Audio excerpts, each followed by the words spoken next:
Que désires-tu que Jésus fasse pour toi?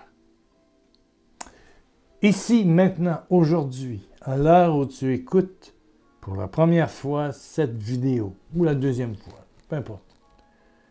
Oui, ferme tes yeux, baisse ta tête, et Jésus en toi te pose la question. Que désires-tu que je fasse pour toi? Pour toi. Toi, pas ton époux, ton compagnon, ton fiancé, ta fiancée, ton épouse, ton enfant, ta mère, ton père. Pour toi. Que désires-tu que je fasse pour toi? Marc 10. Que désires-tu que je fasse pour toi? Alors cherche un peu. Cherche un peu. Quand tu parles à quelqu'un qui est proche, il y a eu des blessures, tu te sens anxieuse, anxieux. Tes émotions sont en tempête forte, en cyclone, en tourbillon. Tes émotions sont chavirées. Que désires-tu que je fasse pour toi? Jésus, fais que je sois en paix face à. Que je sois rempli de bonté face à. Que désires-tu que je fasse pour toi? Toi, c'est Jésus en dedans de toi qui te demande qu'est-ce qu'il peut faire. Quel est le miracle qu'il peut opérer dans ton être? Face à, peu importe la chose. Un amoncellement, une montagne de factures. Ne demande rien pour les factures. Ne demande pas un miracle financier. Demande la sérénité et la sagesse pour toi, face à. Face à. Ô Père, par Jésus, merci, merci, merci d'opérer en moi, par ta présence, ce miracle personnel, émotionnel, physique peut-être. C'est toi, toi, toi, toi. Amen. Amen, amen. Tu as parlé à Jésus? Tu as répondu à sa question? Que désires-tu que je fasse pour toi? Voilà la phrase qu'il a prononcée. Et on trouve ça dans Marc 10, verset 46 et suivant. Jésus arrive à Jéricho. Je n'ai jamais vu Jéricho parce que c'est un territoire palestinien. Et quand on fait le tour de la Terre Sainte, on fait un pèlerinage en Terre Sainte, comme c'est un territoire palestinien, peu accessible. Quand on va à Bethléem, par exemple, il y a des frontières. On passe de l'État hébreu à la Palestine. C'est un territoire palestinien. Voilà. Il y a au travers d'Israël des territoires palestiniens. Il n'y a pas juste Gaza, il y en a d'autres. Et Jéricho fait partie de ce qui a été conservé par l'État palestinien. Donc, on passe devant Jéricho, on voit un sycomore aux hachets montés, mais c'est probablement pas l'endroit consacré pour cela.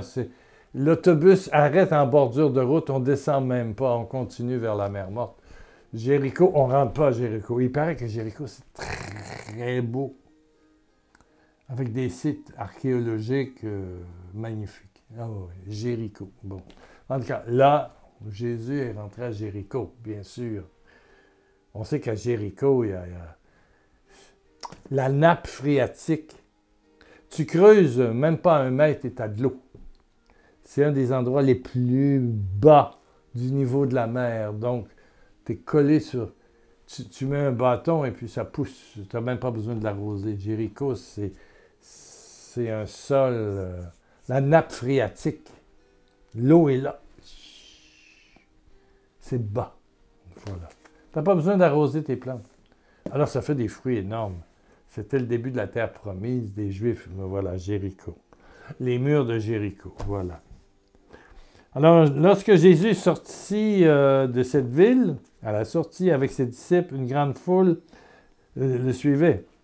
Et puis un aveugle approche, Bartimée, était assis au bord du chemin et mendiait. Quand il entendit dire que c'était Jésus de Nazareth, Jésus avait toute une réputation. Jésus de Nazareth, Jésus, Jésus. Celui qui t'habite actuellement, qui m'habite, celui qui veut parler par moi et te dire des « je t'aime » et « je désire te servir ». Je suis venu servir et donner ma vie. Donc Jésus continue à être celui qui sert. Comme il s'est mis à genoux devant ses apôtres pour leur laver les pieds. Eh bien oui. Jésus, c'est le service d'amour, le don total d'amour. Et il est en toi. Il n'est pas à 50 000 kilomètres quelque part dans le cosmos. Non, il t'habite. Mon Père et moi, nous habiterons chez vous. Nous habiterons chez toi. Nous habiterons chez toi. Chez toi. Et quand on visite un prisonnier, quand on va voir un malade, rarement ils sont en prière. Ils sont pris avec des démons terribles, des anxiétés. Et Jésus dit que c'est les plus petits d'entre ses frères. Il nous invite à éveiller cette présence glorieuse qui dort, qui dort. Donc là, à l'intérieur de toi, peu importe l'esclavage que tu as, le caractère que tu as, le problème que tu rencontres, il te dit, que veux-tu que je fasse? Donc il y a là un aveugle qui apprend que c'est Jésus de Nazareth. Oh, le Fils de Dieu. En tout cas, sûrement quelqu'un qui fait des miracles, parce que il va se mettre à crier « Jésus, fils de David, aie pitié de moi. » Jésus, criez, criez. « Jésus, fils de David, aie pitié de moi. » Jésus! Il voit rien. Il ne sait pas où est Jésus. Il ne voit pas. Il est aveugle. Et tout le monde lui dit « Ben, tais-toi. Tais-toi. » Lui, il crie encore plus fort. « Jésus, fils de David, aie pitié de moi. » Jésus finit par l'entendre, il n'est pas sourd, s'arrêta et dit « Appelez-le. » Donc, ils amènent l'aveugle et lui dit « Prends courage, lève-toi, il t'appelle. » Alors là, il jette son manteau. Un manteau pour un aveugle, c'est sa maison. Il ne peut pas dire « Ce soir, je vais rentrer manger. » là. Il erre sur les routes avec son bâton, 2-3 ensemble, tout ça, et c'est des grosses... des toiles en tissu, c'est sa maison, et puis même quand il pleut, là, il se met ça par-dessus la tête. C'est un aveugle. Un aveugle. C'est une grande cécité. J'ai déjà fait l'expérience de mettre un masque pendant 2 heures. C'est 2 heures qui... Vous essaierez d'être aveugle pendant 2 heures. Oui. Et que tu es obligé de demander à quelqu'un de te guider parce qu'il faut que tu te rendes à telle place. Attention, il y a 3 marches. Attention, avance ton pied. Ah, c'est fou. C'est déstabilisant, pas possible. Donc, c'est un aveugle qui quitte son manteau, qui quitte sa protection, sa sécurité. Et il court vers Jésus, on ne sait pas trop comment. Il quitte son manteau puis il va vers Jésus. Là, les gens ont dû crier à gauche, à droite, à gauche. Allez, je ne sais pas. Donc, il entend, mais il ne voit rien. Bon. Il jette son manteau, se lève debout et va vers Jésus. Jésus lui demanda, parce qu'il arrive à Jésus, « Que veux-tu que je fasse pour toi? » Que veux-tu que je fasse pour toi? Toi aussi, tu es des fois aveugle face à un problème. Par exemple, ton conjoint demande la séparation ou ta conjointe. Tu es uni. par les liens du mariage, ou mariage civil, ou pacsé, ou je ne sais pas quoi. Contrat devant notaire. Peu importe, demande la séparation puis le divorce. Pour X, Y, Z raison. Et toi, tu te rends voir cette personne. Quelque part, tu quittes ton manteau. Tu te tires en zone de risque.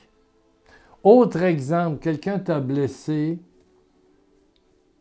profondément et ta mémoire est pleine de cicatrices. C'est comme un champ de mine, il y a plein de trous, là, tu vois. Et puis tu t'aventures là-dedans. Tu as peur que des bombes sautent encore, comme les mines antipersonnelles qui mettent cache dans les champs. Tu sais pas si tu vas marcher sur une mine. Tu rentres dans un champ miné de quelqu'un qui a fait amende honorable, en quelque part, en tout cas c'est ouvert, dans une bonté. Et tu dois rencontrer, tu ne sais pas quoi dire. Que veux-tu que je fasse pour toi? Et pour moi, c'est important. Que ce soit dans le cas d'une séparation, que ce soit face à un enfant qui ne t'a pas parlé, qui ne t'a pas retourné les appels pendant 5 ans, 10 ans. Tu l'as surprotégé, puis tout à coup, ta fille a décidé que c'est fini, la mère. Et tu l'appelais plusieurs fois, des fois par jour, tous les jours 2 fois.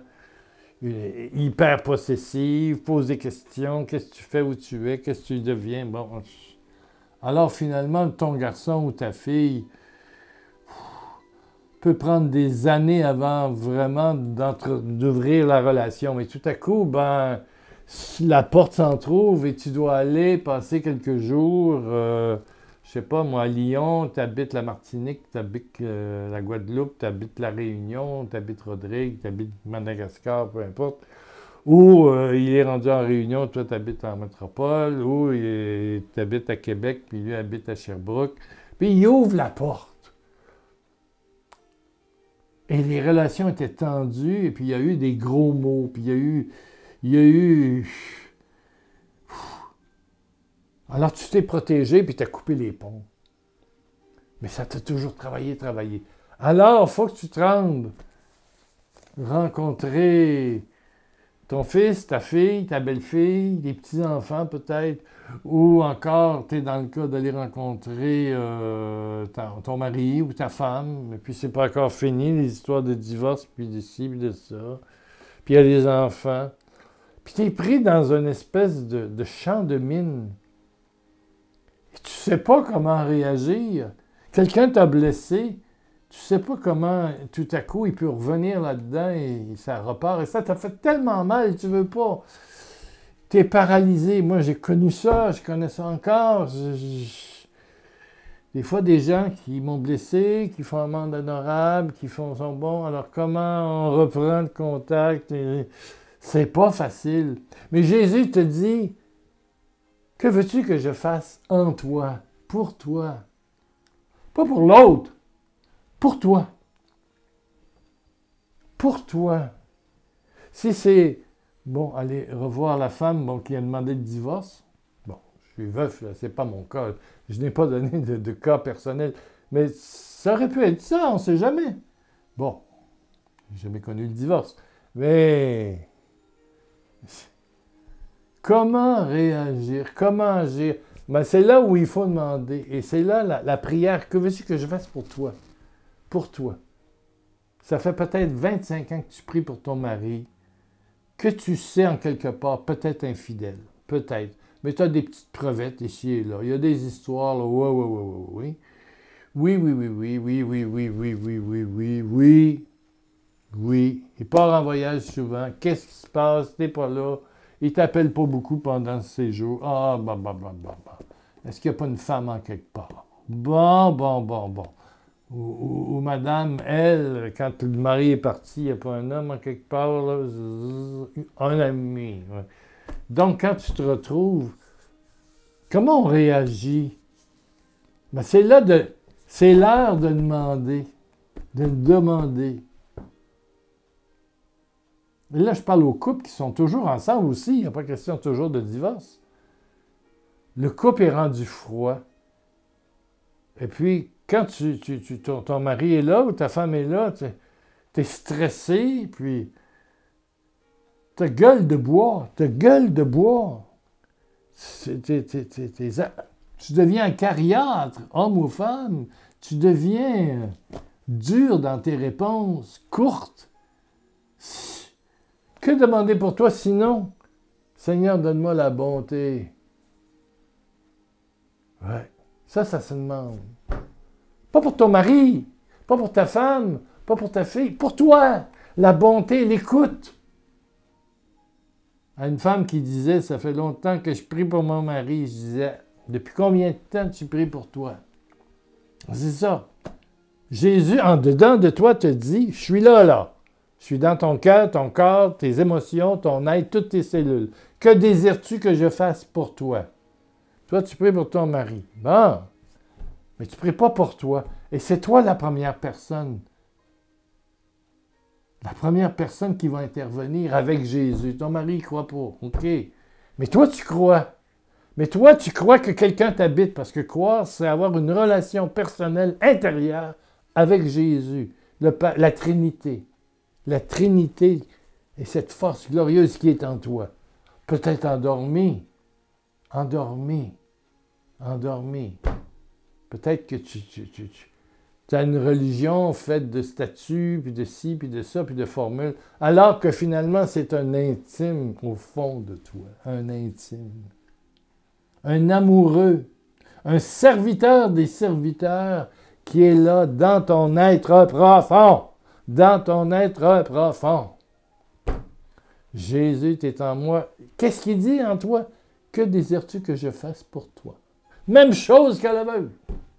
Même chose qu'à l'aveugle. Que désires-tu que je fasse pour toi? Pour toi.